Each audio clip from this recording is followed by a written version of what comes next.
this is Convention Center, Action Center. I'm your host, Morgan Merrill, and I'm here with Marysville FFA. Hello. Thank you guys so much for joining me today. Can you guys introduce yourselves, what year you are in school? Hi, my name is Rolando. I'm a senior at Marysville High School. And then my name's Jake Wheeler. This is my 13th year teaching. Second year at Marysville. I spent 11 years at Sutter, right down the road from us. Oh, thank you guys so much for being here. I'm Thank you for excited having to us. talk to you guys about FFA and agriculture. To first jump in, what inspired you to get involved in the FFA? For me, what inspired me to get into FFA is just some of our older members, some seniors, such as one who is a very close friend of mine. His name was Mauricio. He was an incredible individual, and he spent a long time in FFA. And just getting able to meet him and talk to him about what our chapter is and what FFA is, and it just really convinced me to keep going with FFA. And it's such an amazing community. There's nothing like what this organization is. And what teams are you on? What teams are you doing right now? I do the Vet Science CDE team, I do our Parliamentary Procedure team, and I also do Prepared Speaking. Very good. That's a lot of different things that you're involved in, specifically with all of those CDEs, LDEs, and public speaking events that you're involved in. How has that reflected into your leadership skills? It's definitely made me a whole lot more just overall confident in myself. I come from a very erratic background, you could say. I've been a lot of different places throughout my life, and I've just never truly found like where my confidence lies and where my true passion lies, especially with leadership, until I joined FFA and I found myself in this community. That's very good to hear, and one of the biggest contributions is our ag teachers that really come in and be our leaders, and then we learn from them.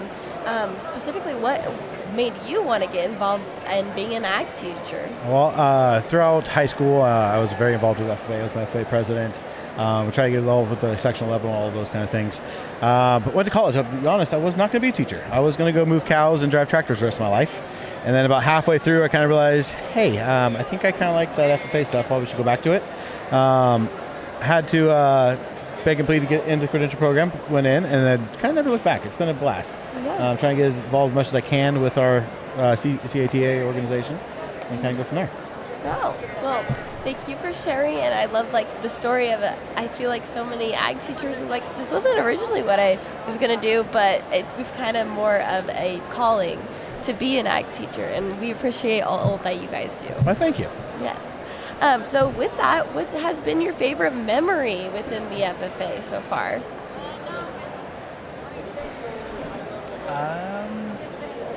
There's probably a lot of them.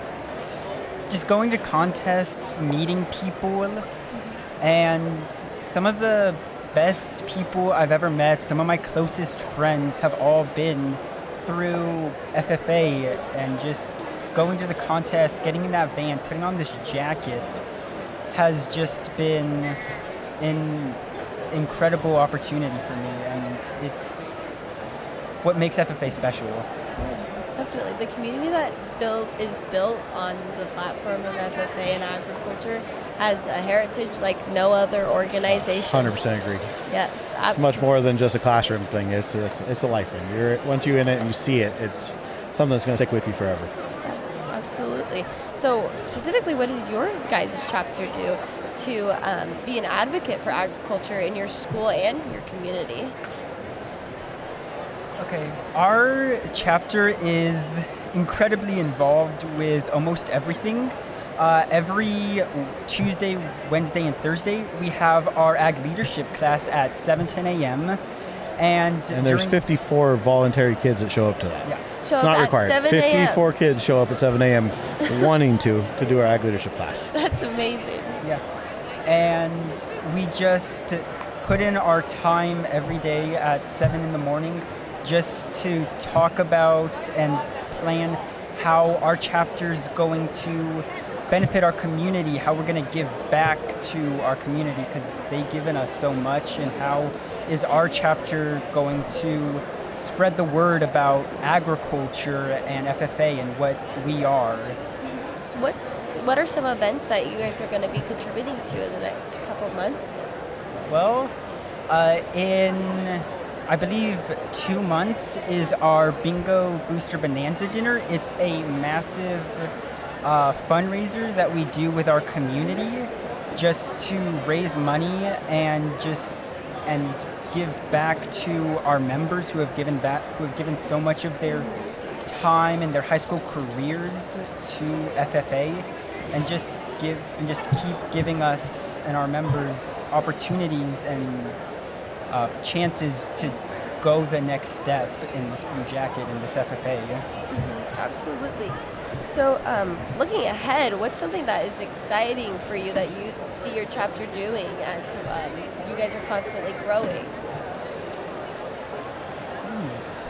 You can also chime in as well if you like. One thing for us we're growing is we love to see how many kids we get involved. It's not just necessarily get involved, come to our chapter meetings. We like getting them out of the classroom, taking them places like this. Currently, right now, we have 54 students with us here at State Convention, and it's a 8.5 hour drive. So we put them in a bus, got our best singing voices on, and see what we can do on the way down here. So it was a truck, and it's a great time, and it's an awesome thing to have 54 kids wanting to come to this kind of stuff. Getting them here. Once they kind of see this organization, get out of the classroom and see what's more like available for you, they're hooked. And that makes our job as teachers and just kind of as officers and like those that want to be in FA, kind of keep those ones around. And I think it's more fun. Absolutely. So one of the things that has been brought to my attention is your guys' ag mechanics. Can you tell me a little bit about what you guys have done within ag mechanics and projects? Yeah, I'll probably take that one, Orlando. So I've been the ag mechanics teacher. It's been I'll just kind of say this. I used to teach how to weld, and it was fun and all, but kids would be in booths and just kind of play down some beats. Nothing wrong with that. But then a couple years ago, I was like, I think I want to do more with these kids. Let's kind of challenge them a little bit different way. So we started fabricating more, and then more, and then more. And that's where it kind of starts taking off, and you get to see another level of skills. They're not just putting a piece of metal onto another piece of metal. Now they're making sculptures, they're making trailers, they're making panels. One thing we recently just did, and it's pretty awesome, we completely redid our school farm. It's over 100, I think it was about 150 panels that we made. Kids made them all. And that's the best part. I just kind of stand back, teach them how to square things up, and then they just kind of take over from there. So we went from 8 pens in our school farm. Now we have 20. And they're all individually with the wires, the plumbing, everything was just pretty much overhauled. And the best part is that we are a black and orange school, and all those panels are extremely bright orange. So you walk in and it's just like bam, orange. But absolutely love it, and that's where it's awesome, just getting those kids involved. Some other stuff that we like to do with the AgMex. I don't know if you guys know what a fab contest is. Sorry, say that again? Fab contest. Fabrication contest. Oh, yes. So they're kind of new. It's taken off about 2 or 3 years ago. But that's we hosted one in December. We had 33 teams show up. Wow. And that's pretty cool for our small town. We went through, and the criteria was you had 6 hours to build something in a parking lot using just the equipment and the tools that you brought with you and material. So. Did they have that prompt before they arrived there? They had an idea. So what this one is, there's a couple different styles. This one is ran where you have 6 hours to make something. This one was a porch swing. So there's no the sky's the limit in your design, but just know you have 6 hours to make it. Wow. So it's a team of 4 kids, however many welders you want to bring, you can haul. And then, the criteria was it has to swing, hold 2 people, and be classified as a porch swing. That was it. So you had so many different designs, so many different cool things that the kids bring up with. So that was pretty neat to see. It's just awesome to see the trades being pushed out that way. Yeah. I'll just say this, a lot of times with the FFA, we do get a lot of little rah-rah kind of stuff. Nothing wrong with that. You got to have that side of things. It's just nice to get FFA tied in back to the blue-collar trades and stuff and get those shop kids involved with the FFA things as well. Yeah, absolutely. I honestly have never heard of this. So the fabrication contest, that is such a new and exciting event that is going to be added. And that seems like, considering how competitive high school students can be, I'm sure that's something very valuable that they are going to want to continue and come back to each year. With that, who was the winner of the So at our contest, we took third. That one, East Nick, shout out to East Nick. They're here. They're right down the road from us. Shout out to them. Nice. And then what's fun thing is there was a pretty big one last weekend down in Winters, and our team actually took first. Wow, so that was some pretty heavy hitters there, and it congratulations. was a pretty exciting thing. That one's pretty cool, though, because that one's even playing field. At ours, the one we hosted, the criteria was a porch swing. You make the porch swing, everyone different designs. The one at Winters that they just hosted, shout out to them for hosting it. But that one was everyone built the same thing, and you don't know what you're making until you get there. So what they do is they hand you the plans, take off a tarp, and they showed you. And this one is about a 6-foot tall fire pit, like a fireplace. Okay. And it was pretty awesome. And it And took you- all 6 hours to do it, and they actually won. Okay. And I, as a teacher, is the best part. I get to sit back in my lawn chair and just watch them make it. They're not allowed to ask me questions. I'm there for safety reasons, I guess you say. But that's what's awesome. Is it's all student, 100% student ran. That is so cool. I'm very excited for your guys' team, and that's a huge accomplishment. So congratulations. So with that, how has like mentorship been applied during these experiences? So what about you? You mentoring for vet science at all? Or part of the pro? Yeah.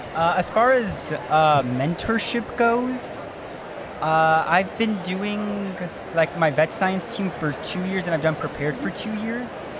And every day I feel like I get better and better, and it wouldn't be possible without my advisors, Miss Kayla Coughlin and Miss Smith.